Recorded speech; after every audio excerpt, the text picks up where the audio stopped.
In 1920, according to federal data, there were about 925,000 black farmers in America, or about 14% of all farmers. A century later, there were only about 42,000, or about 1%. Much of that is a legacy of systemic discrimination in Agriculture Department programs. Ali Rogan reports on how the Biden administration is trying to help farmers who have been historically excluded from government assistance programs. Today, black farmers own less than 1% of U.S. farmland, according to the Agriculture Department's latest farmer census. But efforts are underway to help these farmers reclaim their lost land.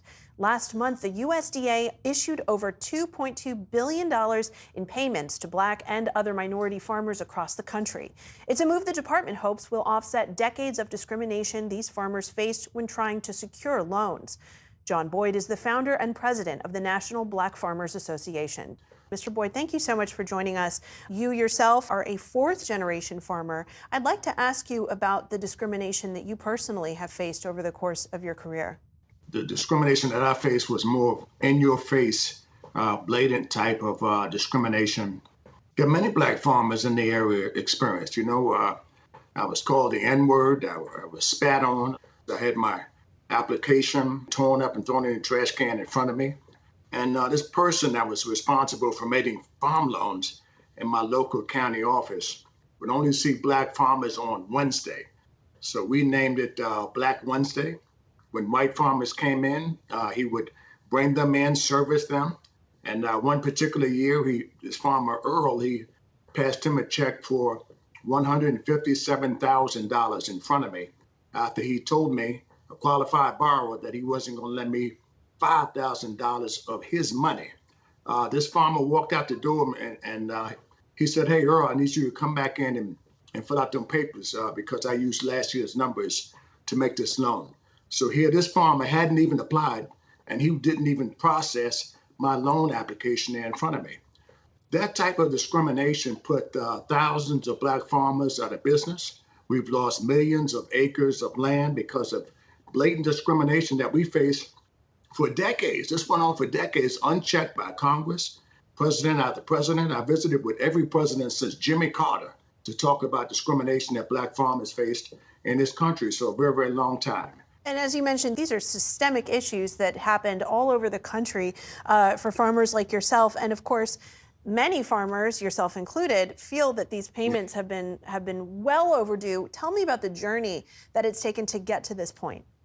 Well, first of all, I'm proud to have led the fight that led to this $2.2 billion payout.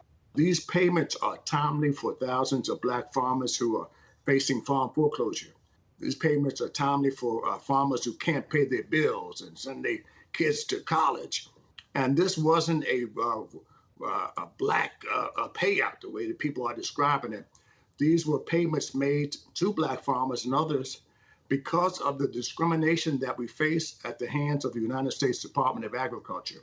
The very federal arm that was supposed to be lending a hand up for black farmers was denying us the opportunity to farm in this country the way that white farmers did. And I know you fought to get an additional $5 billion in debt relief, but that was held up in court by white farmers who argued that they were being discriminated against. Can you tell me about that? When I first started this campaign 41 years ago, my farm was in federal inventory right along with many other black farmers. 120%, 100% for debt write-off, 20% to pay the taxes.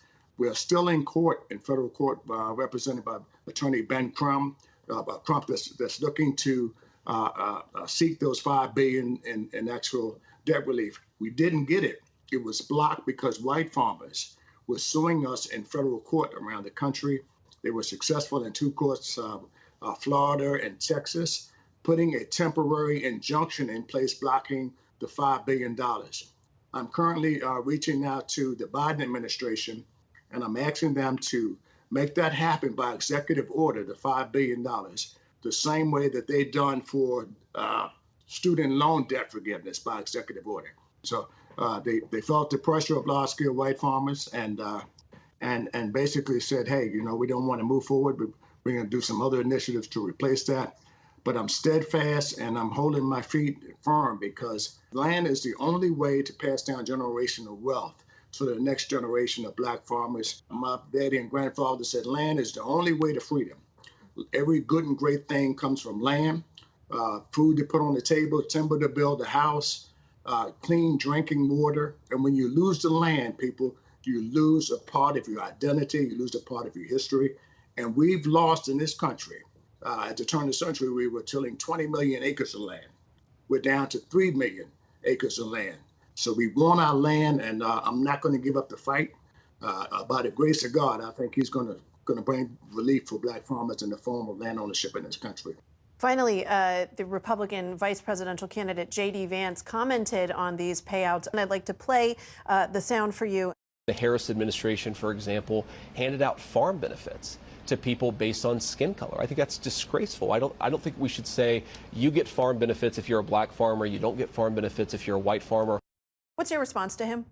That he can say that to our nation's Black farmers, the oldest occupation in history for Black people in this country. We were slaves. We came through on Jim Crow. We came through on sharecropping.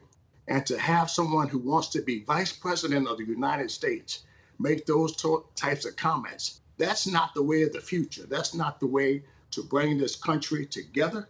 But to have him say it was based on skin color when it was totally based on discrimination, and he knows that as a member of the Senate. So his comments to me are deplorable. And he needs to apologize to Black people in this country and directly to Black farmers. John Boyd, founder and president of the National Black Farmers Association, thank you so much for joining us. Thank you so much for having me.